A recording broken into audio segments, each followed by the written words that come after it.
distinguished partners, esteemed guests, dear members of the audience, welcome to our debate on enlargement and the future of Europe, perspectives from Romania. The European Institute of Romania is delighted to organize this debate in partnership with the Trans-European Policy Studies Association, following the launch of the collective volume entitled Enlargement and the Future of Europe, Views from the Capitals. We are extremely pleased to continue the tradition initiated last year when we organized a similar event on the topic of climate change and presented the conclusions of the Romanian chapter written for the TEPSA book. As the title of the national contribution suggested, Romania is a strong supporter of the enlargement process, also seen as an investment in safeguarding the European values. Back in 2019, when Romania held the presidency of the Council of the EU, the enlargement process was placed high on the agenda. Furthermore, the Council's conclusions from June the same year reflected Romania's support for constructive evolutions in the field of enlargement policy and the need to send the message that the EU acknowledges the efforts of the candidate countries that fulfill their obligations under the process. Nowadays, Romania continues to be devoted to the enlargement process in the Western Balkans and Turkey, considering a merit-based approach, and to actively support the European perspective of Ukraine, the Republic of Moldova, and Georgia. This is visible in the current government's program and in the actions that Romania undertakes to assist the candidate countries. To this effort, I would like to particularly mention a study that we have conducted in the past year here at our institute, which focused on the European perspective of the Western Balkans and Romania's outlooks for this process. Now, moving forward to our topic, I would like to express my appreciation to our close partners from TEPSA. Together, we have managed to inform the European audience with evidence-based contributions from Romania and to work together on advancing the European values. We are honored to be the Romanian partner of this network, and we are looking forward to consolidating our membership. Contributions like the ones written by my colleagues, Mihai Sebe and Eliza Vaș, whom I congratulate, not only bring forward the views from Bucharest on themes of European interest, such as enlargement, but also shed a light on how Romania is fulfilling its responsibilities as a member state. Let me also give special thanks to our discussants today for accepting our invitation to discuss upon the challenges of enlargement, especially in these troubled times. Now, without further delay, I would like to pass the floor to the moderator of this event, Michael Kenning, honorary board member of the TEPSA and professor of European integration and EU politics at the University of Duisburg-Essen, Germany. Michael, thank you for being with us today and for facilitating the discussions on such an important topic for the future of Europe. You have the floor. Excellent. Yes, thank you very much. Very kind of you. And well, again, thank you for the invitation and also for the welcoming words. It's an honor to be here today, a little bit in charge in making this happen, moderating this panel with distinguished speakers. I'm one also of the co-authors of the book, which will be here also part of the discussions. And the topic enlargement couldn't be more topical than it is right now, even if we in Europe are still busy coming to terms with the earlier rounds of enlargement and the UK's withdrawal from the EU. The current geopolitical constraints require today quick and new political responses to the EU enlargement policy. And for this, I think the book is timely, and this discussion here today very much so as well.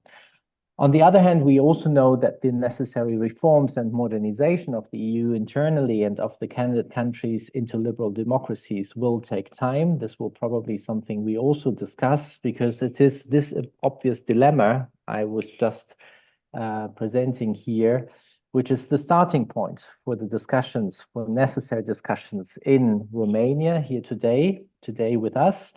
But actually, these discussions have to take place in all European countries about how EU enlargement policy must be reformed in order to take the future of Europe and the European Union into its own hands. And in doing so, it is very important to understand the respective national characteristics. They have to be taken into account, both within the European Union and between the candidate countries. Voters must be brought on board as well, not only in European elections year, but also in the next upcoming elections we will have at national level, which is perhaps the most important task we tend not to talk much about, but we need political majorities to move ahead in terms of enlargement. And if that's not challenging enough, the window of opportunity for reassessing EU enlargement policy is extremely narrow, as we will see with the upcoming elections. But this is something we will probably bring up in the discussions. I will be moderating here today a panel of distinguished experts. We will start with Mihai, and then Elisa, which have a division of labor foreseen, as you will find out shortly. And then we will open the floor to the discussants here with us today.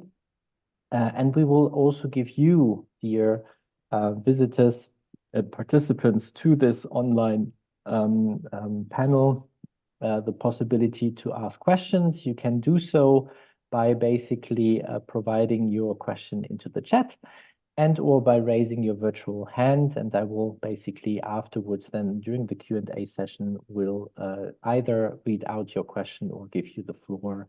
We will see how things will fit nicely. But without further ado, let us start with the first interventions. Mihai, I think you would be the first to start. Thank you. Thank you, Michael, for your kind words. And talking about enlargement, when we speak about Romania and enlargement, I would like, first of all, to bring in the forefront a small historical perspective that may explain why Romania is so interested in enlargement.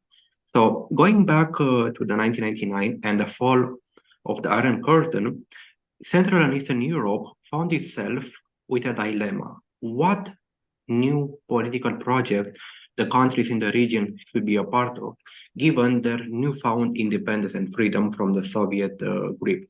And for that purposes, the European communities, their economic and political project at the time, represented for the countries in Central and Eastern Europe the single most important opportunity they can use. It was first and foremost a project of peace and stability. It was a project of fundamental values, a project of economic and social development. But it was also a project that meant for them, in a way, a return to Europe. It was a long-awaited historical breakthrough that allowed them to come back to a climate of normality and democracy. But when we have this in mind, we also have in mind the fact that also for the European communities of the time, enlargement in Central and Eastern Europe was also one opportunity to have more trade, to have more economic ties, and to bring a climate of peace and economic prosperity and economic security throughout the entire continent. And you need to have this in mind.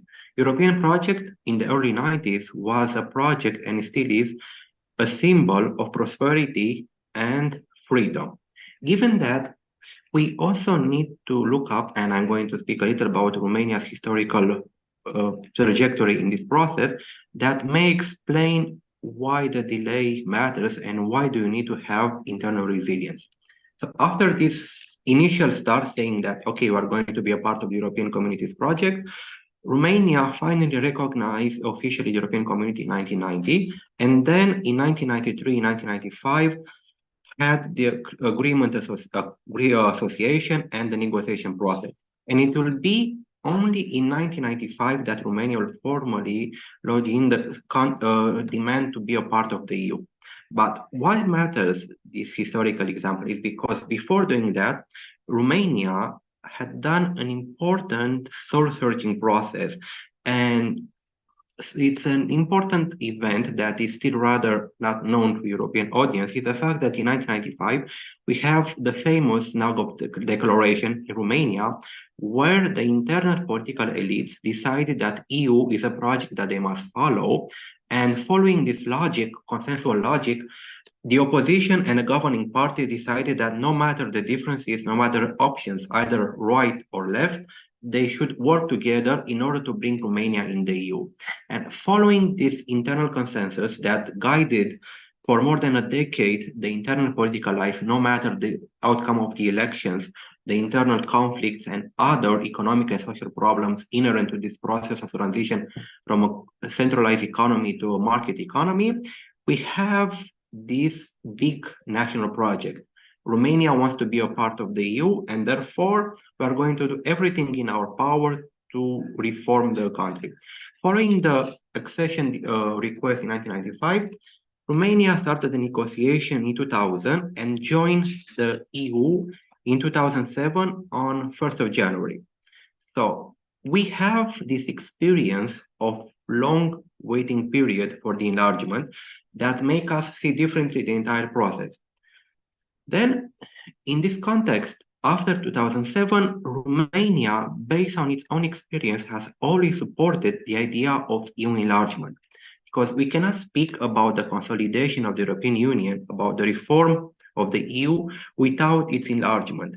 We are also deeply aware of the fact that enlargement is not necessarily about technical agreements, trade.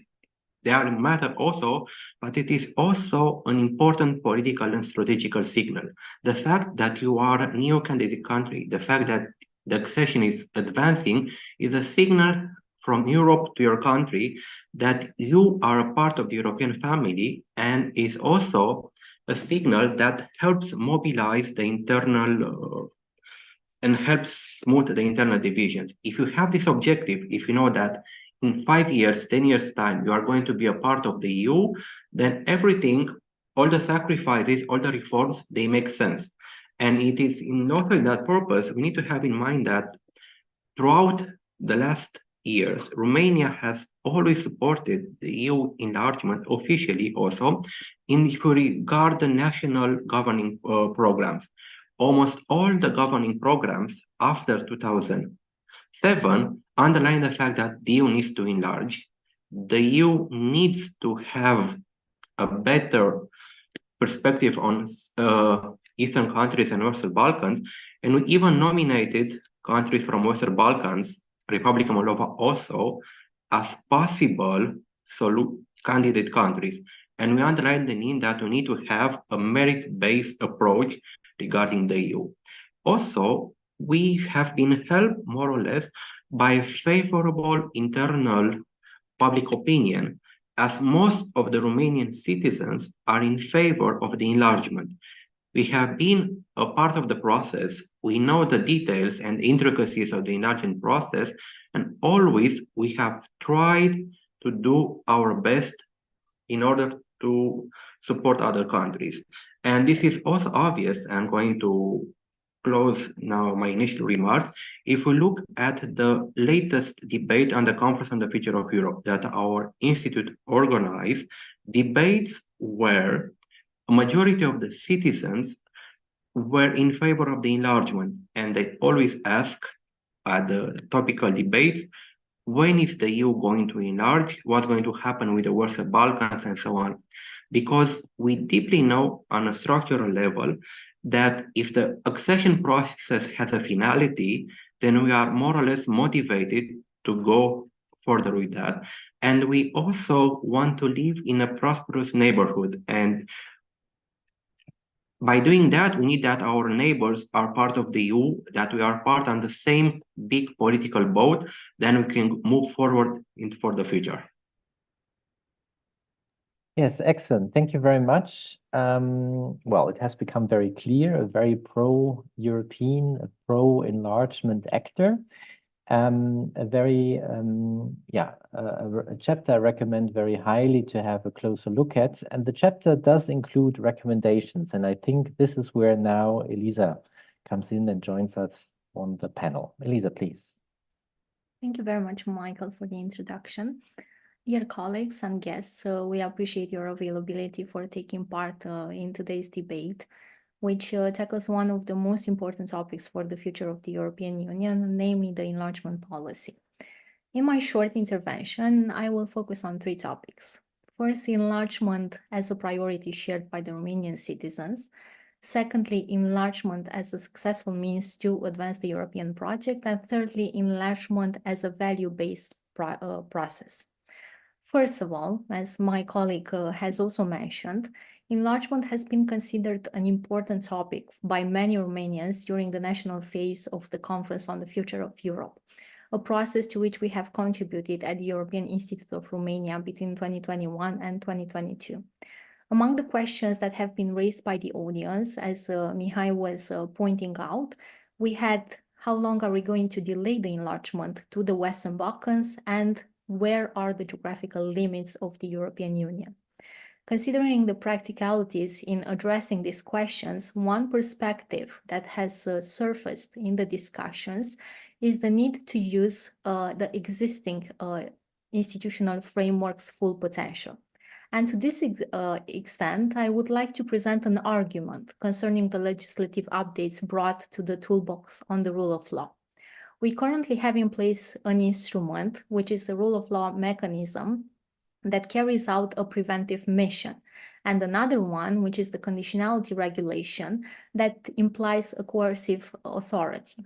These tools have been developed in the past 4 years within the existing institutional framework, and one could argue that the rationality for introducing them not only looks at the current EU member states, but also at the countries that are set to join the Union in the future. Secondly, moving forward, we are now 20 years later since the Big Bang enlargement, and in the meanwhile, the member states have experienced the transformative effects that the accession has brought to their economies and societies. In Romania's case, 17 years later since joining the European Union, the economic gains have been mostly praised in the public discourse, but we should not overlook the impactful changes to our society in terms of embodying the European legislation and mechanisms and connecting to the European agenda. And in this sense, I think it's important to acknowledge the civil society's role in the enlargement process and to continue providing support for non-governmental organizations in the candidate countries, especially in terms of building sustainable organizational capacity. For instance, Romania's experience has proved that the funds allocated to the development of non-governmental organizations in the pre-accession times, coupled with those in the post-accession times, have ensured the viability of the non-profit sector. And to bring just an example, which is the closest one to us, in terms of developing organizational capacity, we should mention that the European Institute of Romania, created 25 years ago, with the help of European funds through a FARE project, is an example that has lived the test of time and managed to sustain its sustainability with the support of the Romanian government afterwards. Thirdly, we are now almost 750 days away from the start of the Russian aggression against Ukraine, and our neighbors are fighting to protect the European values on the eastern flank. Supporting the promotion of the European values in the candidate countries should be considered vital for the European Union. The European perspective of these countries cannot be fully acknowledged by the citizens if the European values do not characterize the societies they live in. And an example from Romania's case and recent history is connected to the 2017 civic movements, when citizens went on the streets and argued in favor of respecting the European values, especially democracy and the rule of law. We also need to be reminded that the EU enlargement is about both political objectives and the European vocation to provide a chance to those who work for it. And to this, we think that the European Union must intensify its efforts to counter hybrid threats, disinformation and misinformation, which are posed both internally and externally by state and non-state actors, while also empowering the candidate countries in doing the same. Enlargement is a value-based process for the European Union, and in the framework of negotiating the accession chapters, one should consider the driving forces that can either accelerate or hinder the process.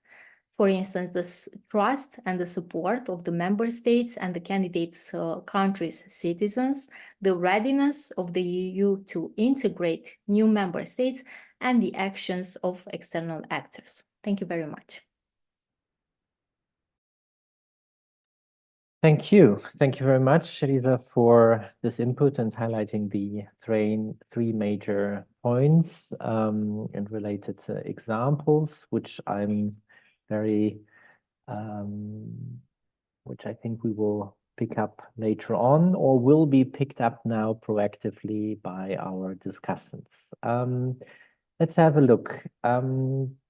Should we start with Miruna? Yeah, will you be the first one? Hello. And then we will continue with Yasin, and then we will finish and round up with Carrie, which I think will give a very nice set of different views and opinions on what we just learned. Miruna, please, the floor is yours. Hello, everyone. First of all, thank you very much for inviting me in the debate, and also congrats for this amazing book that offers so many perspectives from inside, from outside, and even sort of from neutral sides, if we can call it like that. I think it's a 360 degrees view on enlargement for the moment. It offers a very clear picture. I surely would not like to repeat some of the ideas, even though, of course, the focus is on a certain Romanian perspective. My colleagues have done a good job, Elisa and Mihai, referring to the most important elements. I usually use mottos for my presentations, and I wanted to start with a very well-known writer, Nigerian writer, Chimamanda Ngozi Adichie, who you've probably heard, and her very inspiring TED Talk, The Danger of a Single Story. And there she says that the problem with the single stories is that they create stereotypes. And the problem with stereotypes is not that they are not true, but they are incomplete. They are just, they offer us just a section of reality. And stereotypes make one story the single story, and that is a problem. And I would say I would like to bring this idea in the discussion about enlargement at this point, right? There is no one way, one version of enlargement. There is that should be a danger if enlargement would be perceived in only one way. That is why it's very important to understand how the countries, the candidate and the potential candidate countries themselves see enlargement, because enlargement is a two-way street, and we have learned that from previous experiences. And sometimes EU, and especially its bureaucratic apparatus, is very much focused on its own one-way perspective, right? Fulfilling, ticking the boxes and focusing on conditionality. But in such dire times, such as with a war at the EU borders and the war in Ukraine, made us, in a way, understand, even the most reluctant EU member states started to understand that enlargement is far more than simple technocratic bargain. And for that, you need to win not only the reforms and to tick the boxes, but you need to win the hearts and the minds of the societies themselves, of your own societies, but also of the societies in the candidate countries. And I think one of the crucial questions that comes up nowadays in connection to enlargement, and it is one of the elements tackled in the book, is the fact that enlargement is not a matter of if, but a matter of how. rather, and a matter of when, which are two crucial elements, because enlargement also at this point raised a new question. Is the European Union ready for this enlargement wave, which is a very specific one, with a combination of former countries that were in the Eastern Partnership that had no membership perspective until the war broke, and countries that are waiting for more than 15 years in EU's waiting room, right?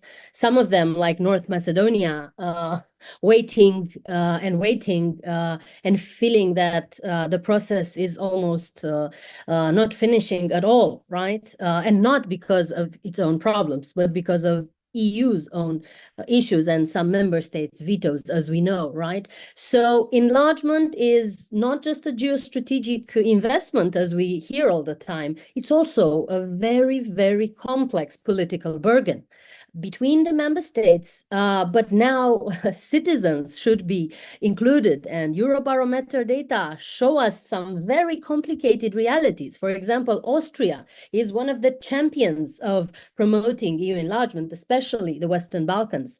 But at the same time, 2022 Eurobarometer data showed that Austria had one of the lowest support at the level of population for enlargement, which is, you know, another paradox showing a sort of a discrepancy between citizens and elites and government levels. Fortunately, as our fellow Romanians know and have discussed before, in Romania, we don't have this big fracture. Still, citizens and political parties agree for supporting the enlargement and for Romania to be a sort of expertise provider to the candidate countries. Of course, with a special focus on Republic of Moldova, that is for long time Romania's foreign policy focus, but also we have been more and more active in Serbia and Albania, most visibly over the last years.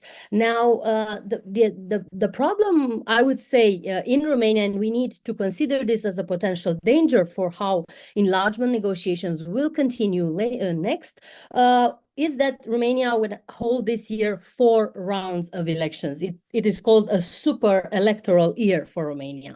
And there are some parties, especially one party that has Eurosceptic messages, and there is the danger for this populist party to hijack a discussion on enlargement and to turn it against European Union, and to bring in the agenda during the multiple electoral campaigns this topic of fear of being second-class citizens, fear of migration, fear of various things. And I would say that this is something we need to keep an eye on. This is a danger. Romania remains a supporter and a pro-EU enthusiast, but at the same time, if we look at Eurobarometer data from 2007 until 2022, European Parliamentary Services have published such data, we see that the Romanians' trust in the EU has reached a lowest point in 2022. Okay, the COVID and economic crisis, but that is a signal of a reason to alarm ourselves and to think how this could be played in the context of elections. And I will end with another quote, because I started with one. So let's be open to the stories about enlargement of many actors. And I will end with a quote of Borrell, Vice President of the European Commission, who said that the future of EU is in the Balkans and the future of the Balkans is in the EU. Even though it sounds tautologic, I think it has a very strong political message that should remain on the table as a priority for all of us. Thank you. Excellent. Thank you very much. You brought up many various aspects, one of which that there is not one way of enlargement, to the how and when and not the if question, over to the importance of citizens and voters, which is And referring to the Romanian case and the forthcoming elections, you only see, and the political majorities, actually, we do have to fight for and to win in order to make whatever form of enlargement happen. Thank you very much, Miruna, for this. And without further ado, we continue with Yasin. Yasin, I'm sure you have a very straightforward opinion on this one as well. Thank you, Michael. Good afternoon, everyone, also from my side. First, I would like to say big thank you to the organizers for this great event and for bringing these hot topics on the table. Since enlargement is not only a very topical issue, but it is quite timely. As we know, yesterday, the European Commission recommended accession talks to be started with Bosnia and Herzegovina, which places in a very timely discussion today. So I have less than 10 minutes to address this broad issue, and if I have to live up to the expectations of the previous speaker, I should start with a quote, obviously. I have plenty of quotes here in front of me that came to my mind, but firstly, maybe I should refer to something that I heard many years ago when Bulgaria was on the way to join the European Union by Mr. Walter Jaschke, who at that time was the deputy ambassador of Austria in Bulgaria. He used to say that the European Union is a princess, and all the countries that want to join should seduce this princess. So usually when we speak about enlargement, we speak about issues, about challenges or problems, but the European Union wants to be seduced. We could not make the EU to hear us if we speak only about the issues that enlargement or acceding countries have. We have to speak about the added value these countries might deliver to the EU. Of course, this is very, how to say, figuratively speaking, but we have to bear in mind that this point of view, this angle is something that has to be elaborated more frequently and more intensively on. I would like to start by saying that what already has been mentioned by the previous speakers, the European Union is quite different these days from the European Union than that we used to have during the previous rounds of enlargement. Before, the EU was always growing, I mean, in terms of members, what Michael already mentioned in the time since Croatia joined, the EU is by one country less because of Brexit, which made the EU to be more, how to say, self-critical, to think about how it functions. And these days, we have to bear in mind that because of the UK's referendum, and now the EU is much more focused on the euro area, which means that these days, the center of gravity in the European Union is in the euro area, which was not purely the case, entirely the case before, when we had the UK as one very big economy outside of the euro area. But to build upon on what has been already said, I would like to recall a quote by the German Chancellor Scholz, who said that the center of gravity moved to the east. And it's not only because of the war in Ukraine, this is also because of the fact that we speak about further enlargement waves to the east of Europe and to the south, meaning the Western Balkans. But at the same time, we have to bear in mind that we all, I should say, agree on the fact that enlargement is essential for the European Union in order to reinvent itself, in order to re-establish itself on the international scene. But at the same time, we have to answer the question whether the European Union is ready to do this right now. And there are several reasons to be mentioned here. Firstly, already mentioned by the previous speakers, this is this mental preparation. What I mean under mental preparation, this is the public support for enlargement. In many countries, especially in the so-called new member states, enlargement support is relatively high. But if we look at the Eurobarometer studies, we see that this support is declining in many of the so-called old member states, or the member states that are among the founding countries in the European Union, which means that these days we have to actively work on the seducing part in order to make enlargement sexy again, both for member states, but also this is somehow valid for countries that are in the waiting room, since some of these countries have been in the waiting room for several years now. And the more they stay in the waiting room, the more they are going to ask, when is the deadline? When is the accession date? And speaking to colleagues from North Macedonia, they are more or less concerned to see that now the EU is much more active in speaking about enlargement when it comes to Moldova, to Ukraine, to Georgia, and they see that somehow this process is not speeding in the same way when it comes to North Macedonia, that has been in the waiting room for longer than this country. So we have to bear in mind these perceptions in different countries that are aspiring membership. Secondly, I mentioned the mental preparation. Secondly, it is the financial preparation. Nowadays, the EU is channeling a lot of resources towards security spending, which has been a bottleneck in the EU for many years for different reasons, understandable reasons. And now, if we speak about further enlargement, we should bear in mind this financial but also economic point of view, which means that some of the countries that are waiting, or the majority of them, will need further and enormous support in order to bring them closer to the EU average, which means another financial constraint for the EU. And in terms of Ukraine, we have to bear in mind that Ukraine, as a huge country, as a huge agricultural country, it should put European producers under pressure.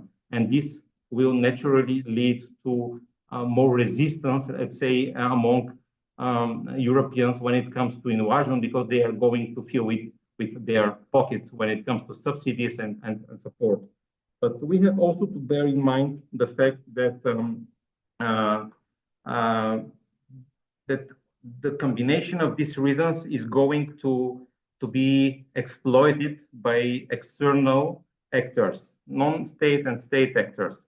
They're going either to nurture and support this kind of concerns in member states, or at the same time, they are going to work also with the concerns in the acceding countries. By saying this, I mean that firstly, one avenue would be nurturing and exploiting any doubts about the speed of accession that could work with societies in acceding countries, saying that they are too much waiting for EU accession, and it is not clear if it is going to happen at the end of the day at all.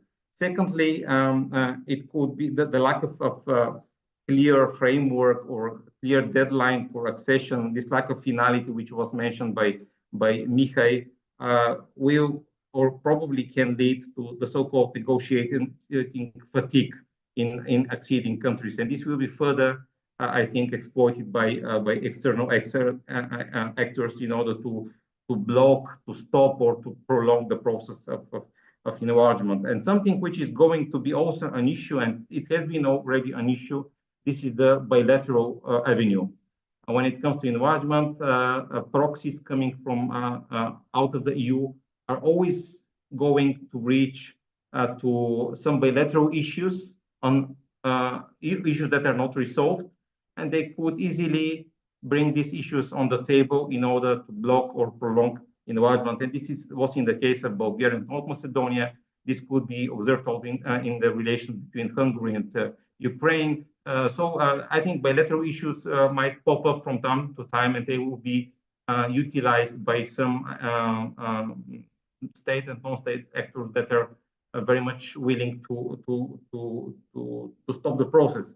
But I think there are plenty of issues that could be discussed, but we all will unite that enlargement is really important for the European Union for many reasons, security reasons, more than clear for all of us, for geopolitical reasons, for economic ones. But I would like to conclude by saying that enlargement is also quite important for purely humanistic point of view. And by saying humanistic point of view, I think enlargement is important for all the people and for all the civil society actors in acceding countries who are taking the streets by bringing European flags, something that we have to cherish and we have to support. And this was the case, for instance, in Georgia last year, when we saw so many people with European flags on the streets. And I think this is a clear symbol that we have to think about the human beings in these countries who see the EU as an external anchor that could bring these countries and these societies to a better levels of, let's say, democratic freedom and prosperity that they could at the time being outside not achieve. So I think I spoke too much, so I'll be very happy to contribute in a way during the discussion afterwards. Thank you.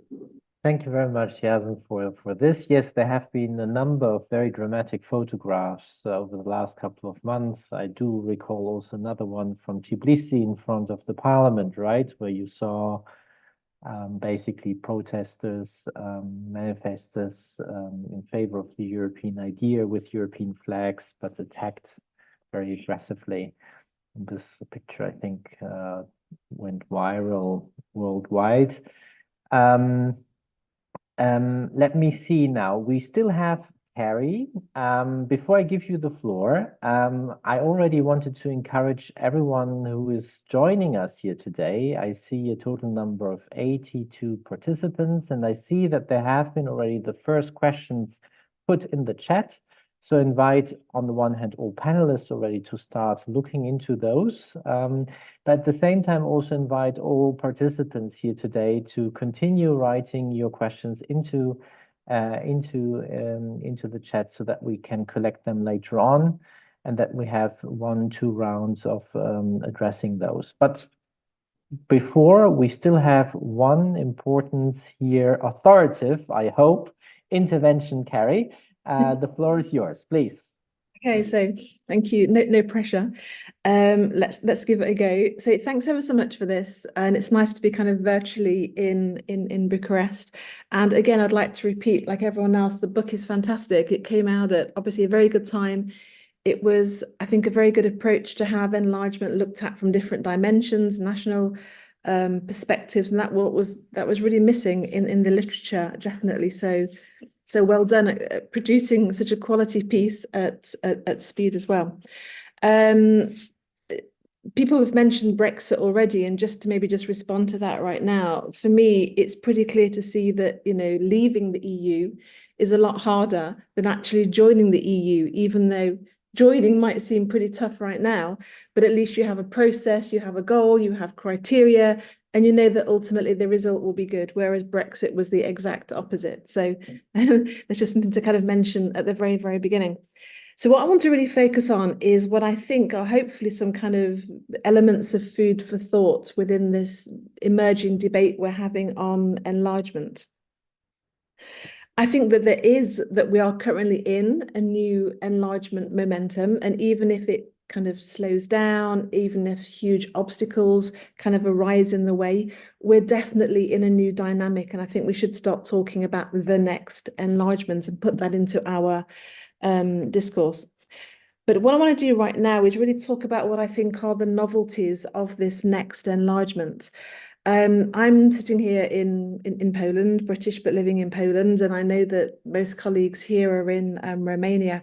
And I think there's a bit of a tendency on our side to assume that the next enlargement is going to follow a similar kind of framework or pattern that occurred in 2004, 2007, and 2013. And maybe in some ways it is, you know, post-socialist countries, Eastern countries, there are lots of similarities in some ways. But I think we also have to be aware of the innate differences between this next enlargement and what happened a little while before. Like someone said already, the EU itself has changed, but the neighbours are quite different as well in some ways. And I think we should always bear that in mind. This is not to put a block on enlargement. I'm very pro-EU enlargement. But to be kind of realistic and realize what these idiosyncrasies actually are. And I'm going to go through them as I see them. Some of them are obvious and some of them less so obvious, maybe. I mean, the first one I think is obviously this geopolitical character. The next enlargement is, as we know, inherently geopolitical. Someone referenced already this idea of a strategic investment, and this really encapsulates what this next enlargement is already about. Not only to do with Russia's ongoing war against Ukraine, the fact that Ukraine is partially occupied, that would mean that the EU will be negotiating with a country at war, which is already a huge novelty. But also, of course, we've got the frozen or the protracted conflicts occurring in Georgia and Moldova and arguably Bosnia as well. And these are really fresh and very different circumstances that the EU is going to be confronting in this next enlargement, which make it very different to previous enlargements. From my understanding, the EU's position with regards to those frozen conflicts, not Ukraine, is that EU integration will kind of wash over these conflicts and somehow help those conflicts mend and come back together. But I think this is, a fair enough assumption in a way, but I think the stakes have changed so much over the past couple of years that it's a little bit naive to assume that EU integration will somehow bring, for example, Transnistria and Moldova back together in a kind of repair job. And we shouldn't forget that these fractures in our eastern neighbouring countries are also, of course, open to full manipulation by external and internal actors as well. Russia operating in unison with oligarchs. There's so much potential in these fractured situations for manipulation and to frustrate the EU enlargement process. The next novelty, and obviously it's linked to the geopolitics, is that of what we've been calling it with a colleague of mine, the need for speed. As we know previously, all previous enlargements have been emphasized this merit-based, step-by-step, it can be reversed. And this is why previous enlargements just took so long in most cases. Ever since Russia invaded Ukraine, we've been hearing rhetoric about an expedited enlargement, an accelerated enlargement. The need to fast track the enlargement for clear geopolitical and political expedient reasons as well. Now, not kind of questioning the need for that. If we keep that as our modus operandi, there's a lot of dangers, not just in terms of damaging the integrity of the European Union, but also damaging the situations in the candidate and accession countries. If we push for speed, we might, and we will, in fact, overlook a lot of the domestic problems and the deficiencies in the enlargement countries.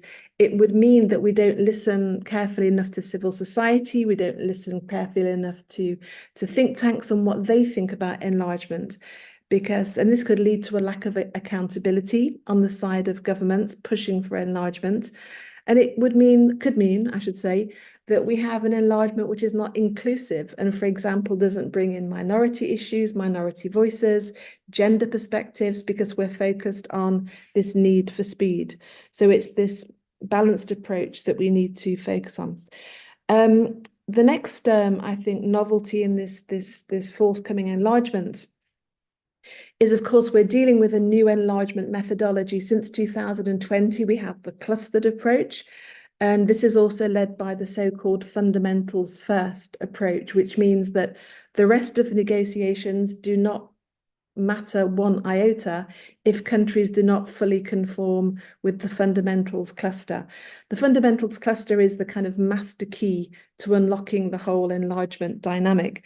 Again, this is totally in line with EU enlargement ideology in connection with EU core values. However, if we look at the progress of countries along the way and how they measure up to criteria so far, we can see that all of them are such a long way from meeting the fundamentals cluster. So the reality is, if we don't soften, relax the criteria in those areas, or have a methodology where we can compromise in some way, our countries of candidates and accession countries are not going to be joining in that limited time frame that we're also trying to reach as well. The next, I think, difference between the current enlargement countries and the previous ones, like Poland and even Romania, I would say, is that the quality of governance in these countries is a great deal poorer than it was in the end of the 1990s of the candidates of the day back then. If we look at the basic indicators, you know, and corruption, anti-corruption, the quality of resilience, quality of democratic institutions, rule of law, basic governance, they're all arguably in a much worse state now than they were back in the end of the 1990s, when before the Big Bang enlargement occurred. And we have to kind of bear that in mind very strongly, I think. We can overcome the economic discrepancies between the current EU and the forthcoming members, no problem. You know, it's going to be tricky with, you know, new resource models, new budgetary models. But when it comes to the big gaps with governance and rule of law, we don't really, I don't think, from the EU side, have any convenient and easy remedies to improve conditions in the countries. After all, we can't, you know, invent new judges or make them. These have to grow within the candidate country. So that's a really big challenge, and we shouldn't lose sight about those huge discrepancies.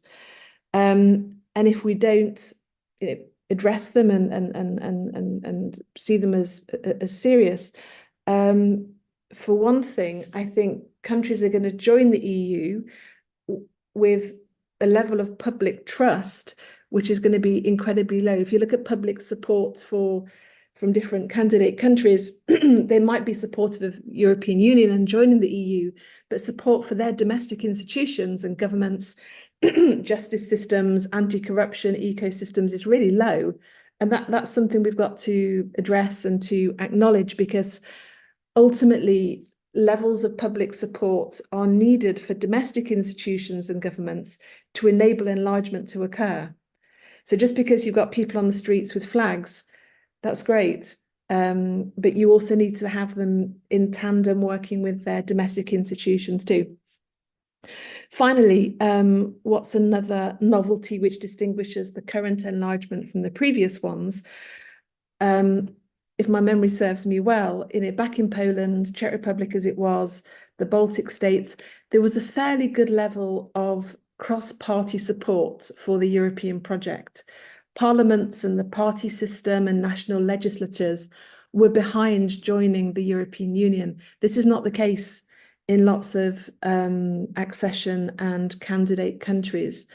Moldova is, for me, a good example. I think Bosnia as well. You know, the opposition parties in the national governments are not really able or wanting to play a constructive role in building a national consensus to allow enlargement to happen. You know, you don't get the opposition parties in the Moldovan parliament really seeing an interest in smoothing the path for new legislation and reforms, because they're either ambiguous about EU enlargement or they're totally anti-EU membership for Moldova, and Moldova is just one example amongst many. So this so-called political polarization is quite typical in many, I don't know about all, but in many candidate countries, which was not the case arguably in the 1990s. And I think this is a fundamental contextual factor that we also have to take account of. And if we don't, well, it means that countries are going to join with kind of baked in problems, which are going to be harder to resolve once they're in. I mean, that brings me to the end of what I wanted to say, and I've realized that maybe it comes across as being a little bit pessimistic, but it's not. It was to highlight the challenges and the need to kind of recognize them, because at the moment, I think the discourse, at least from academic and maybe think tank side, is that what are the dangers for the EU institutions if we enlarge too quickly? Yeah, there are plenty, but there are also plenty of challenges and potential hiccups or hurdles if for the candidate states, if we allow them to join too soon without those accountability and transparency and trust issues as well. So that was my contribution, and look forward to further discussion. Excellent. Thank you very much, Carrie, for your points, making a number of very strong cases, comparing the situation with previously. 2024 is definitely not 24, 27, 2017, 14.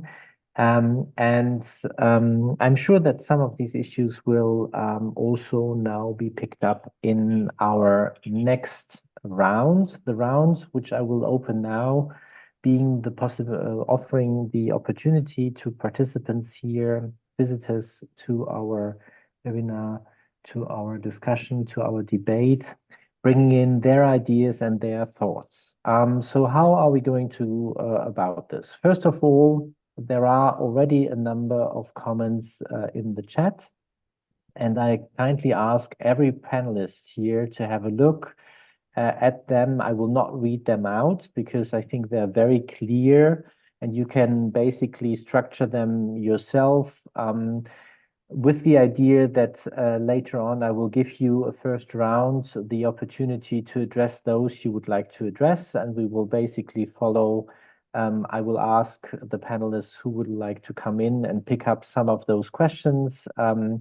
And we take it from there. In parallel, I will open now the floor. You can hear.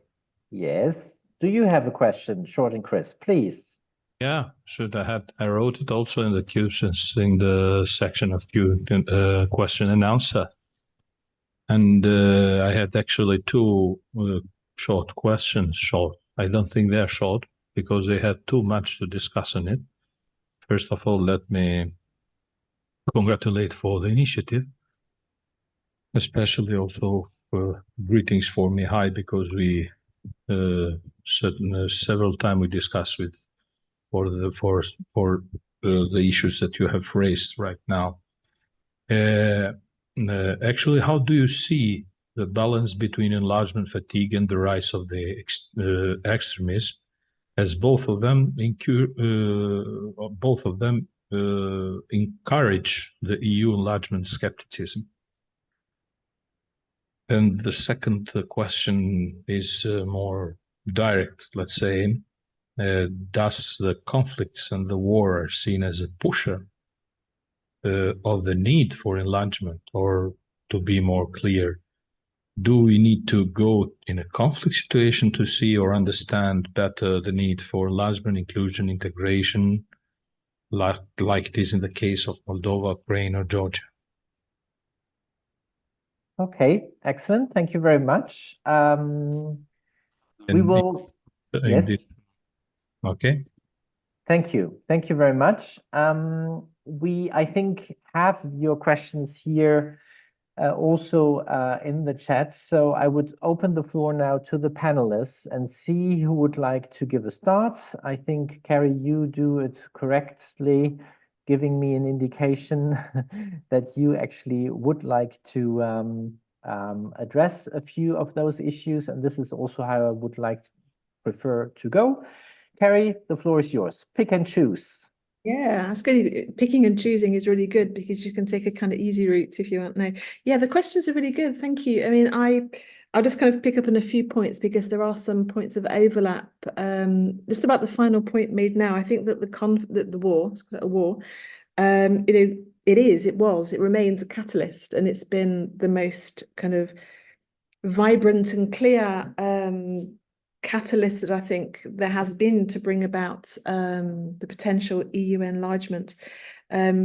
just over 2 years ago, it wasn't conceivable that Ukraine, Moldova, and Georgia would swiftly become candidate and then accession countries. Well, 2 of them, 2 out of 3, so rapidly. So I think that it's very clear that the war has, brought that on.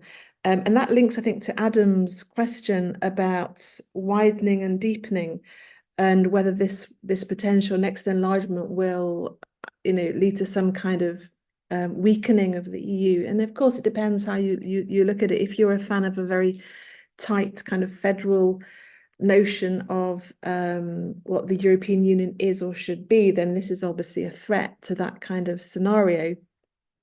But I think public opinion and public, leadership has switched over time over the past 2 years, and there is this more acceptance or desire to see the EU integration process as being geostrategic rather than just being about alignment and normative approximation.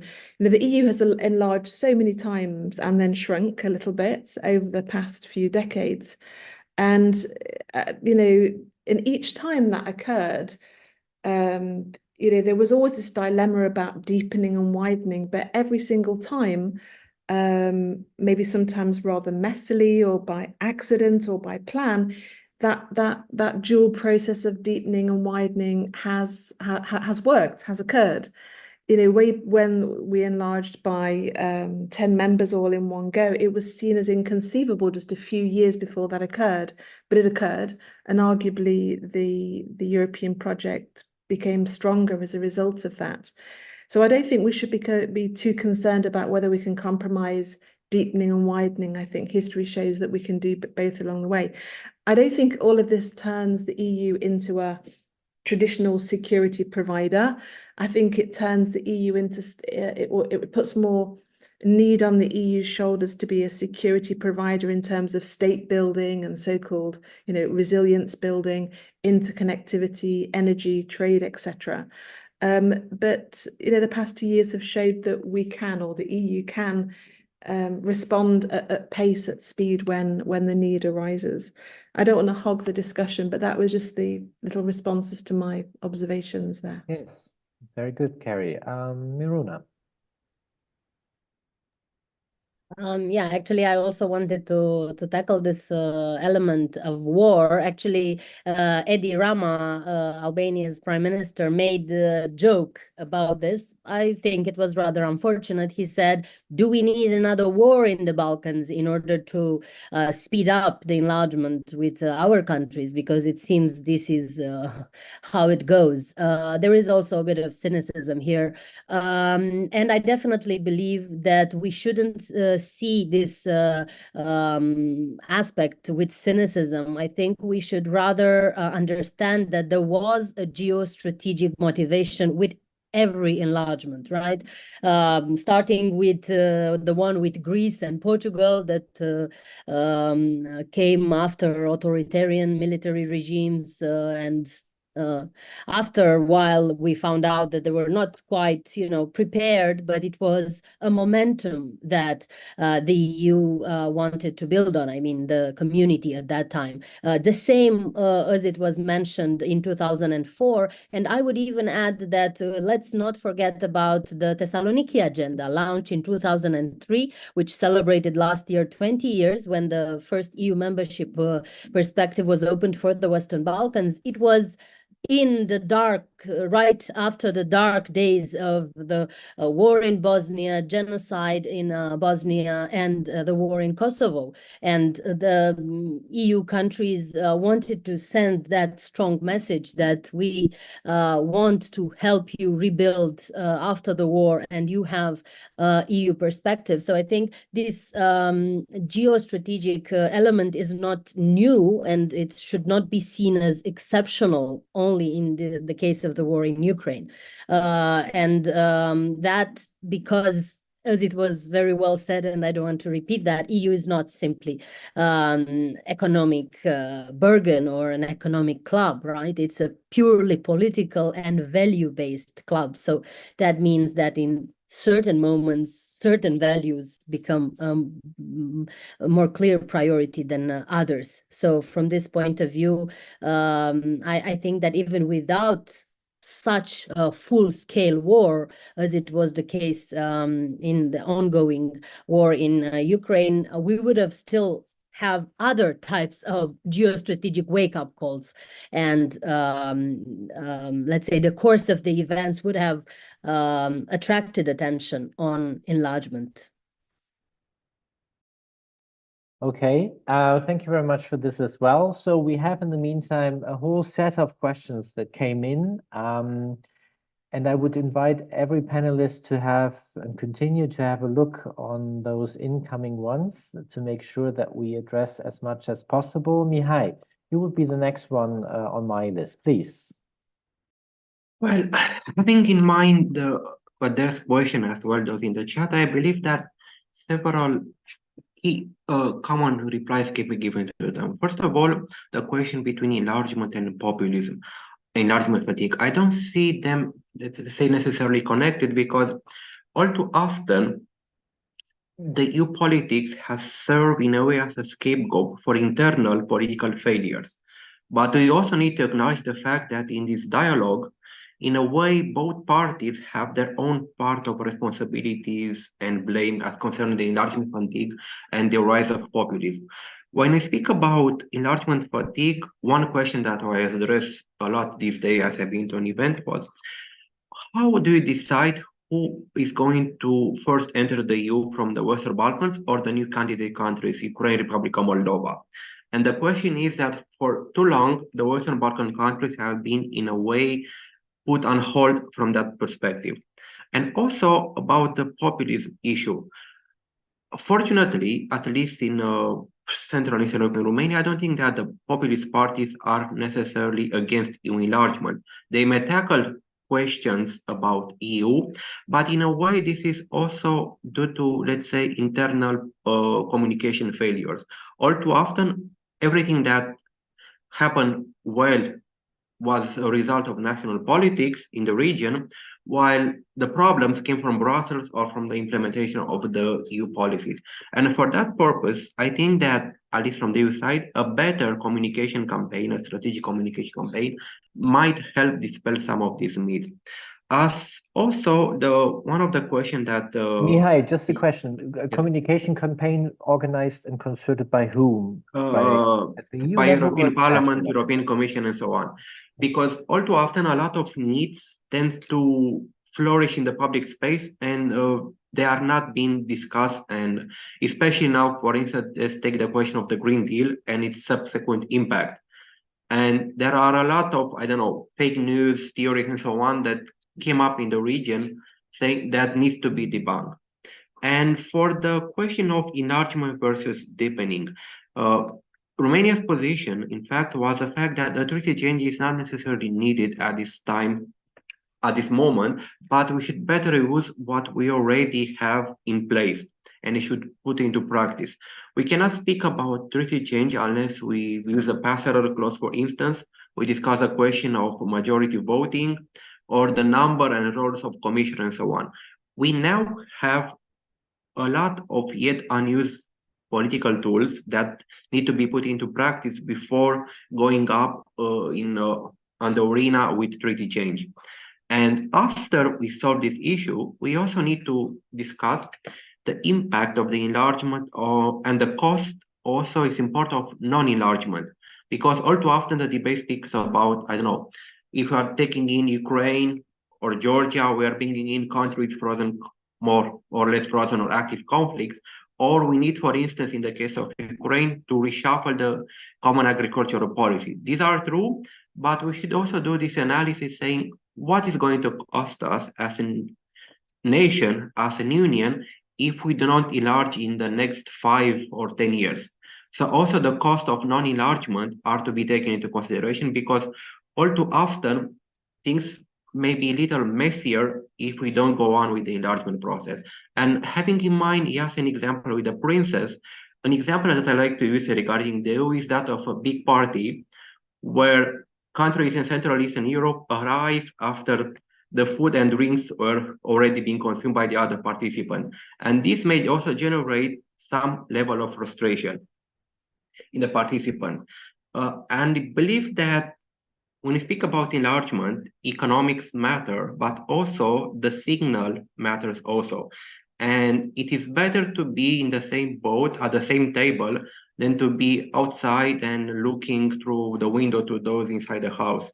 And just like also an old joke says, it's better to be at the table than on the menu. So from that point of view, EU may also act as a safe harbor for the coming problems. And we cannot speak about giving the example of conflicts in the candidate countries if we already have in Cyprus. If you have created this precedent and you have Cyprus, then the other arguments may tend to be, similar arguments tend to be a little debatable. And another question that needs to be solved, in my personal opinion, is a question of how long can a country remain a candidate country? And came up the question of Turkey in that instance. It's still an unsolved debate, an unsolved discussion that set up some interesting question to our other candidate countries. If Turkey, who is much better economic shape, military shape, has been a candidate country for so long without any clear solution, how can we expect to have better outcome? So enlargement, it's going to be a never-ending story, actually ending story with a definite result. But what is sure is that we need to provide answers, because otherwise the narrative is going to be taken over by other actors that may provide and may tell a story that we may not like. So in the end, we need also to decide where do we want to go, because we'll arrive somewhere, but we may not like that somewhere where a lack of decision may take us. Thank you very much. So also coming a little bit to the narrative or the points Miruna raised in the not if, but how and when question and arguments you brought forward, Miruna. Thank you very much, Mihai. Very elaborated, and I'm very happy that you tried to address as many questions as possible from the chat. Yasin, please, you'll be the next. Thank you, Michael. I would like to bring on the table another angle, which aims to complement the discussion about fast track or the need for speed when it comes to enlargement, by providing the perspective of the so-called staged accession. This is something that has been on the table of discussion for some time. The issue of gradual accession. I mean, obviously, we could not have maybe a short and quick accession for the newcomers, but in order not to postpone the process basically forever, there has been an idea that was brought by several think tanks, also from the Western Balkans, but also from Brussels, about this gradual staged accession that could make the accession process more visible, more predictable, and more clear. Of course, it is like something that is not like a complete accession on the 1st of January or the 1st of July, but still this might be a solution. And I think this thought, this idea could also be elaborated further on, because it could somehow not solve, but at least contribute to solving the questions related to this enlargement framework. So this is something that we could, I think, further on elaborate on. I mean, this staged accession, that is something that, of course, is. I mean, if we have to compare it with marriage, you don't have like a 50% marriage. You're either married or not married. So you could not be a 50% member of the European Union. But still, we have to be innovative and think about solutions that might work. Yes, you might not get married right after the first date, though, and it might take then a couple of years to come to make this final decision then jointly. But Yes, Yasin, you made and raised and brought up a very important discussion which is happening in member states and in Brussels, in the think tank and university world, something that some would relate to differentiated integration, right? That you do not basically uniformly have basically a big bang enlargement on, as you said, the 1st of January, and then with a particular date, but that you have a merit-based, and stressing this point also, a merit-based, a gradual accession process where you basically say, if you reach this stage, that's what you get. If you reach the next stage, that's what you get in exchange. A concept that is, you can see in the rhetorics of the Commission and the member states and the European Council has gained quite some importance over the last couple of months. Thank you very much for bringing this up as well, and by this addressing also some of the questions we had. And last but not least, Elisa, we have you also joining in. You will basically address all the other remaining questions, right, Elisa? The floor is yours. Well, thank you very much for this challenging task. I'll try to rise up to it. But I wanted to refer also to the question that has been raised by Dragos in the chat, and it's the very first one. If granting Romania the portfolio of neighborhood and enlargement would be a choice either on merit-based criteria or a geographical criteria, I don't think it's something to choose from these two. Definitely there are arguments both for merit-based criteria if to have a Romanian nomination for this portfolio, and especially that Romania has this experience in the transfer of expertise in the Western Balkans and other countries from the East, for instance. And then there was the question raised by Francois on which is going to be the type of the next union, not an enlarged one, but what type of union will we have? Well, many say that in the case of an enlarged union, we hope to have a more resilient union to face the global challenges, not just the continental ones. And when it comes to the reform process, there are arguments in favor and against it. And here I will also like to connect with the question that has been raised by Usuma on Ukraine's integration. It's difficult to picture at this moment a common agriculture policy with Ukraine being a member and not having a reform of this policy in the future. So from one point of view, one could argue that we can use the existing institutional framework in order to advance the legislative agenda in the next few years, but on different types of policies, such as the agriculture one, we would need to think in other terms in order to accommodate larger countries such as Ukraine. And one last question that I think it was addressed from Mien Kun on the strategy to cooperate between Eastern European countries for EU's enlargement. I'm very much in favor of the cooperation between civil society actors that could receive more support in this sense, both in terms for promoting the European values, which I think is at the core of this process, but also in terms of transfer of expertise. For instance, in the case of Romania, as we already have the 17 years of being members of the European Union, I think there were many lessons that could be transferred by different civil society actors in the countries from the neighborhood. And you did exactly what we hoped you would be doing. You addressed all outstanding questions which we still had. Thank you very, very much, Elisa, for this as well. And this is also the moment where we get closer to the end of our debate here today. In case there are no further questions or comments, I would basically ask now all panelists to conclude with one or two sentences addressing either the question of, is there an alternative to enlargement, or to address the question of how enlargement will look like. If some of you would like to bring up also a date, feel free to do so. But most importantly, I would like to come back to one important aspect every one of you actually brought up in your interventions, and that's the role of citizens and voters, and how we can bring them on board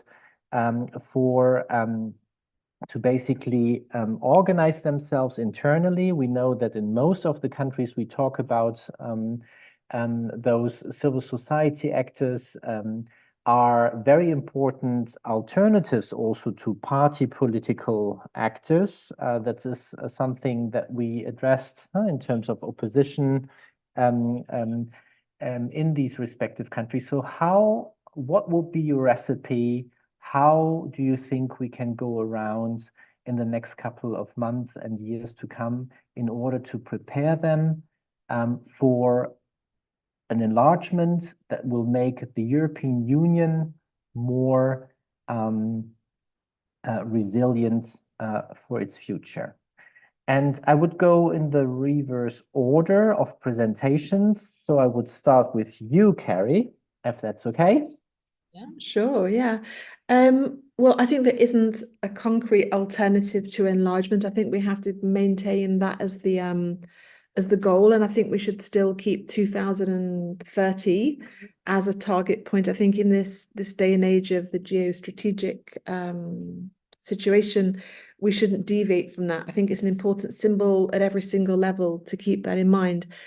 But I do think we have to contrive a gradualist approach to enlargement, and with clear stages, and those stages should be really achievable and meaningful and make a difference to people's lives. When it comes to public kind of mission or spreading the word kind of thing, I think we've got to be unambiguous and talk about what are the benefits and costs of EU integration in general and EU enlargement more specifically, but not just fixate on those short-term costs, but also talk about what the gains are going to be in the medium and long term.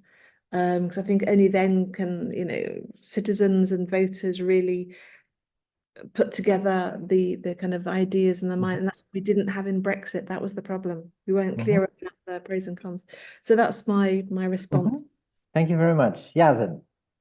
2 sentences, maybe a bit more, but yeah, let's try to focus on the key takeaways from your perspective, Yasin.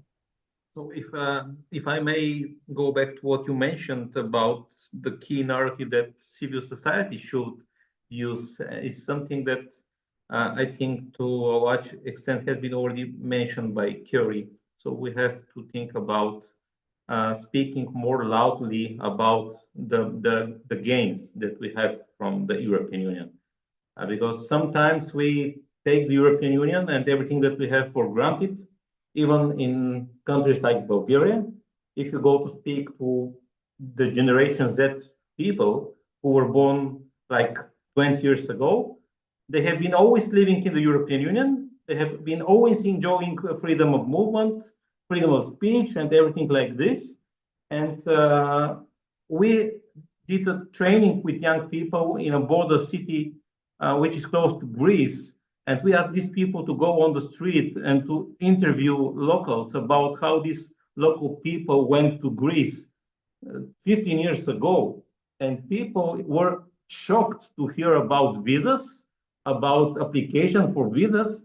So to put it shortly, we should speak about the gains, because the way we live in the European Union these days is something that is not to be compared with any other place in the world. And these gains are something that previous generations worked hard to achieve, and we should spread the word about these gains. And this is maybe the main key takeaway. Let's speak about the gains, no matter what kind of position we have in a university, in a think tank, or in a company, but we should speak about the gains of European membership in the European Union. Thank you. Thank you, Yasin. Miruna, please. So I'll also be very, very short.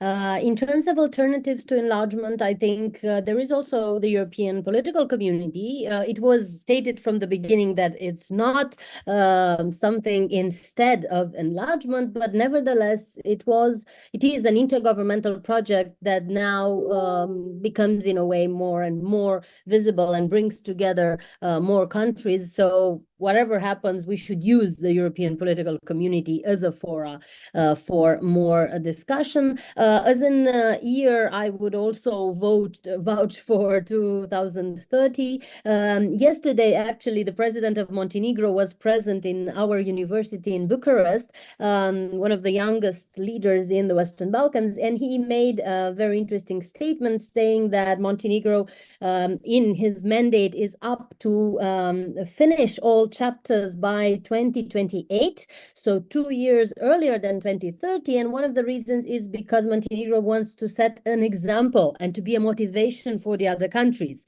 That would be possible, taking into consideration that Montenegro is a small state, so, and it has only a few chapters to finish. And I personally also think we need another example. We need a sort of success story to drive also the others. So having it in different stages, even earlier than 2030, could be a good thing. And in terms of what we could do to get the societies and the citizens on board, I think we definitely need tailor-made solutions. As your book perfectly illustrates, each society has its own idiosyncrasies and its own issues regarding its own projections. And I think we should be very careful, not relying so much on politicians to do that, to talk about how great EU is, because politicians are in a way very much connected to simple electoral agendas, domestic issues, and they always translate EU into domestic arenas, and sometimes that could be very detrimental to a very consistent discussion on enlargement. And the UK example is an important one. We should not forget that disinformation campaigns are supported by the Russian Federation are also targeting exactly this distrust of the citizens in palpable gains of the EU. So maybe civil society would be in each country a better actor to perform that, not simply politicians. Thank you. Thank you very much. Elisa. Thank you. 2 points. First, I think we need to prepare for the situation when having more member states, it would mean to change for some countries from being net beneficiaries of the European funds to being net contributors. And for this, I think it's important in the public discourse to move a bit from the economical gains and the financial gains of the membership towards the values, the stability, the modernization, the changes in the institutional that happen as a result of the accession to the European Union. Excellent. Thank you very much for this. And Mihai? Well, first of all, I don't believe that there is any alternative to enlargement.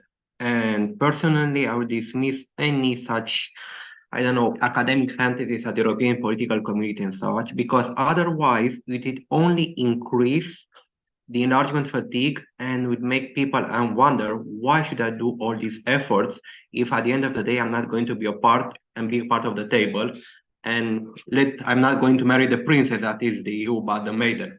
And secondly, I think that we should, about citizens, how to involve. I think we should go back to basics of the European project and remember also one key catchphrase that I heard these days. It's all about the economy, and it's all about the prosperity of the citizens.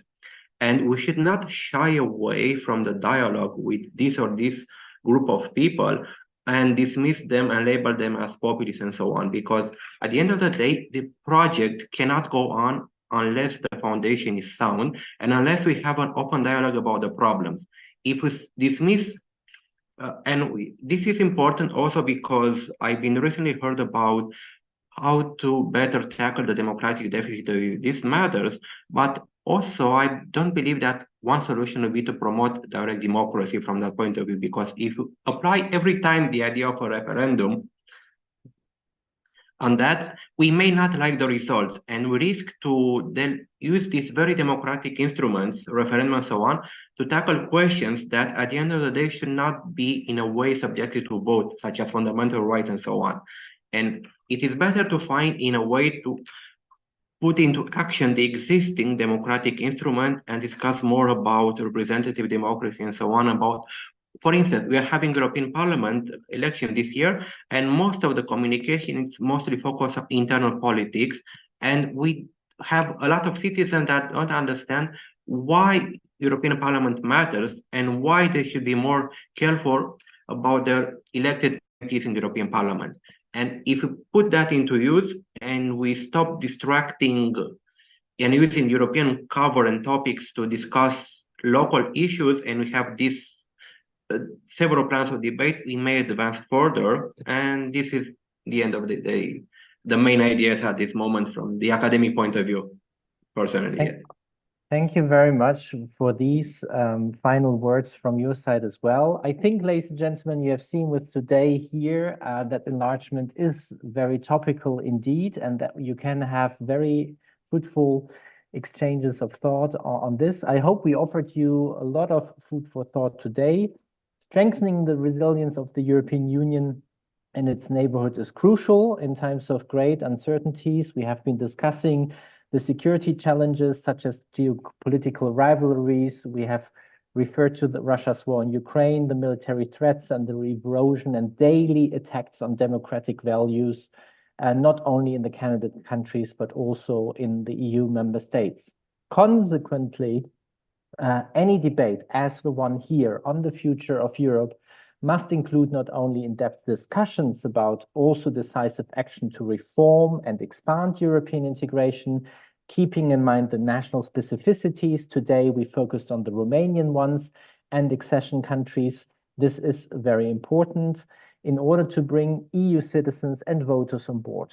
After all, many people in Europe currently know little about enlargement, and this event here today helped probably to extend, to elaborate a little bit on this in order to understand and to help them also to put their concerns and their hopes in words, which is very important because it is with EU citizens. I think that became today here very clear.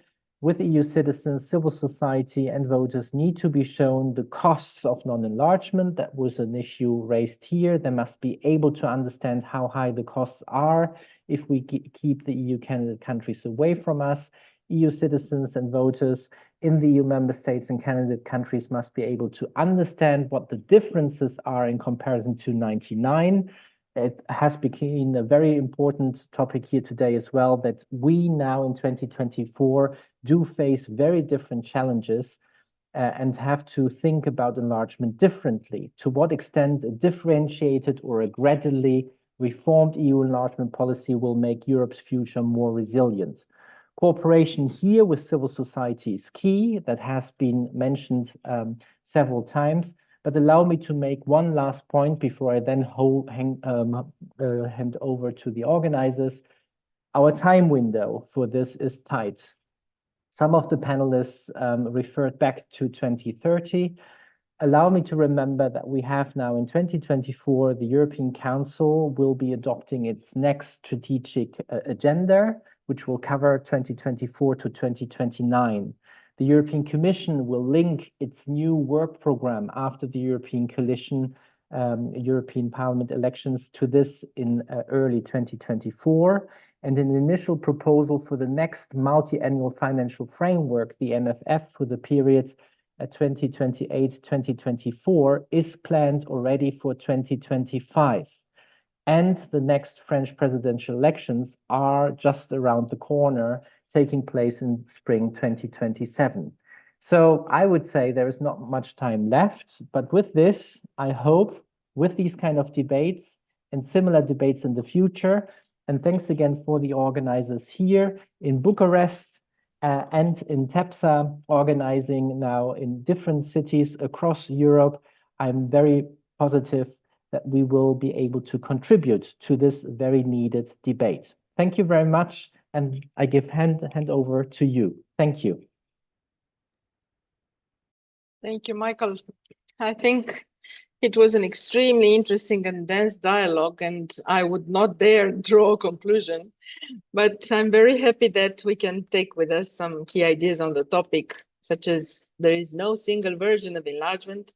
The readiness of EU to enlarge is to be taken seriously into account. the importance of the human aspect. We have an enlargement that is not similar to the previous ones. The need for speed could be a potential danger at some point. The need for a new methodology, the quality of governance in the candidate state is also important. And also we have to take into account the present context, which is different, really different from the ones in the past. So I would very much like to thank all of you, to thank Michael for moderating the event, and to all the speakers for their insightful inputs, and also to the participants.